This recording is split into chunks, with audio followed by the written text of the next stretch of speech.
In today's video, I'm going to teach you how to password protect PDFs on Adobe Acrobat. If you need to keep a PDF secure before sharing it, Adobe Acrobat makes the process very straightforward. This is especially useful when your document contains private, sensitive, or internal information, and you want to control who can open it or make changes to it. To get started, open Adobe Acrobat and make sure the PDF you want to protect is already open on your screen. Having the correct file open first helps you avoid applying protection to the wrong document, so it's worth taking a quick moment to confirm you're working with the right PDF. Once the file is open, go to the top bar and click on All Tools. This section gives you access to Acrobat's full range of document actions, including the security features we need for this task. From there, look for the option labeled Protect a PDF and click on it. This opens the protection settings for your document and takes you to the tools that let you secure access to the file. Next, click on Protect with a Password.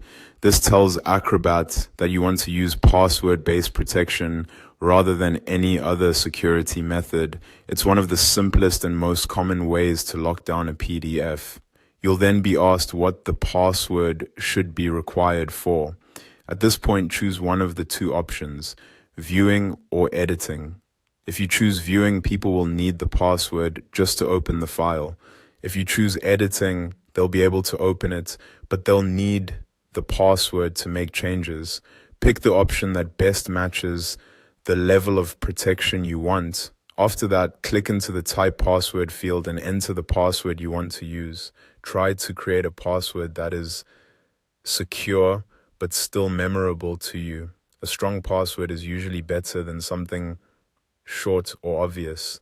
Then re-enter the same password in the Retype Password field. This confirmation step helps make sure there are no typing errors, because even a small mistake could prevent access later. Finally, click Apply. Acrobat will then add the password protection to your PDF. Once that's done, it's a good idea to save the document and remember the password in a secure place, since anyone who needs access will need the correct one depending on the protection option you selected. And that's how to password protect a PDF in Adobe Acrobat.